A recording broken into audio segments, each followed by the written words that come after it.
Welcome to মুনমুনের classroom. আমরা করছি class 11-এর model set 2-এর আজ লাস্ট পার্ট বা পার্ট 3। প্রথমটা, আলোক তড়িৎ কোষে ব্যবহৃত ক্ষার ধাতুটি হলো, এটা হবে অপশান সি, সিজিয়াম। কেন সিজিয়াম হবে? সিজিয়াম তড়িৎ কোষে ব্যবহার করা এই কারণেই, এর আকার বড়, ফলে আইপি বা আয়নাইজেশন পোটেনশিয়ালের মান অত্যন্ত কম হয়। ফলে এর উপরে আলো পড়লে সহজেই সেই আলোটি ইলেকট্রন বের করার উপযুক্ত হয়ে পড়ে। সেই জন্য এখানে এর উপর আলো পড়লে যেহেতু ইলেকট্রন নির্গত হয়, এটা তড়িৎ কোষে ব্যবহার করা হয়, আলোক তড়িৎ কোষে। নিচের কোন ক্ষারীয় মৃত্তিকা ধাতুর কার্বনেট তাপীয় সাহিত্য সর্বনিম্ন? আমরা কি জানি, আকার ছোট এবং তড়িৎকতা বেশি হলে তাপীয় সাহিত্য কমে যায়। এটা হচ্ছে BeCO3, অপশান বি।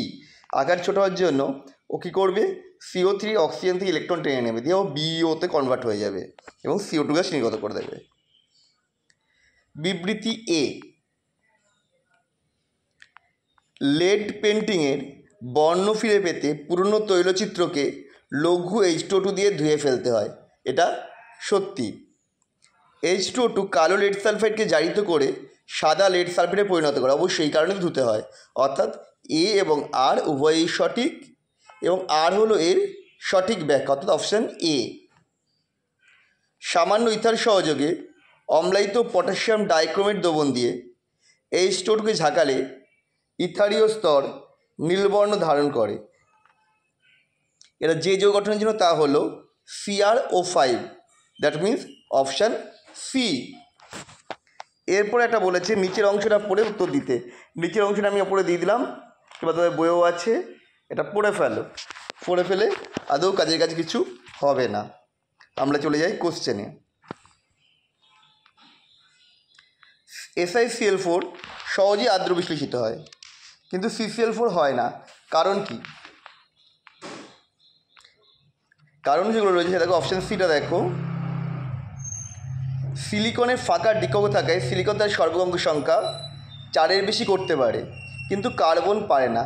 তাই SiCl4 সহজেই জল দ্বারা আদূষিত হয়, জলে নিশ্চল জল গ্রহণ করতে পারে, ফলেও আদূষিত হতে পারে, কিন্তু CCl4 পারে না। নিচের কোনটি জলের সঙ্গে বিক্রিয়ায় অ্যাসিড উৎপন্ন করে না? অপশানগুলো দেখলে বুঝতেই পারছো, CCl4 জলের সাথে আদ্য বিশ্লেষিতই হয় না, তাহলে অ্যাসিড উৎপন্ন করবে না। যেটা অপশান সি, এই ডি। 31টা বিবৃতি 1, বোরাক্সের জলীয় দ্রবণে ফেনফথ্রিন যোগ করলে গোলাপি লাল বর্ণ দেখায়, কারণ বোরাক্সের আদ্র বিশ্লেষণ ঘটে, যে তৈরি করে বোরিক অ্যাসিড আর সোডিয়াম হাইড্রক্সাইড। বোরিক অ্যাসিড মৃদু অ্যাসিড আর সোডিয়াম হাইড্রক্সাইড তীব্র ক্ষার, ফলে দ্রবণটা ক্ষারীয় হওয়ায় ওই ফেনফথ্রিন লাল বর্ণ ধারণ করে। গাঢ় H2SO4 উপস্থিতিতে বোরাসকে ইথারীয় অ্যালকোহল সহ উত্তপ্ত করলে টেট্রাইথেল বোরাইট বাষ্প উৎপন্ন হয়।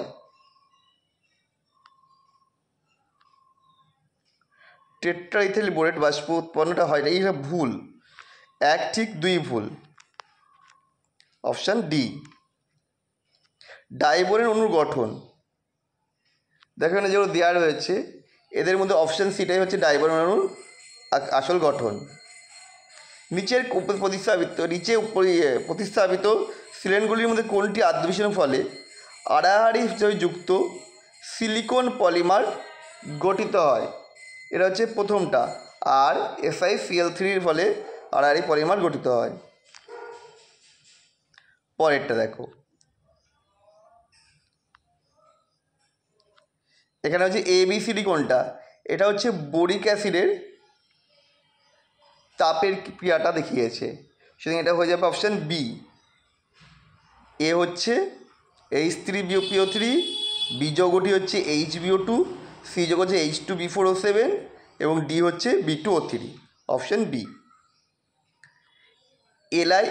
অ্যালুমিনিয়াম Al অপেক্ষা G এর পারমাণবিক ব্যাসার্ধ কম হয় কেন? ডেটটা হবে, এখানে কিছু কারণ দিয়েছে, কারণগুলো দেখো, দেখলেই বলতে পারবে। এটা কারণটা হচ্ছে 3 এবং 4।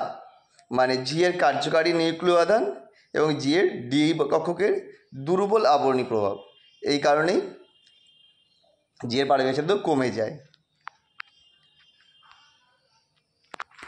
এটা হয়ে যাবে অপশান 3 এবং 4। তাহলে আমাদের ভিডিওটা তোমাদের কেমন লাগলো কমেন্ট করে জানাও।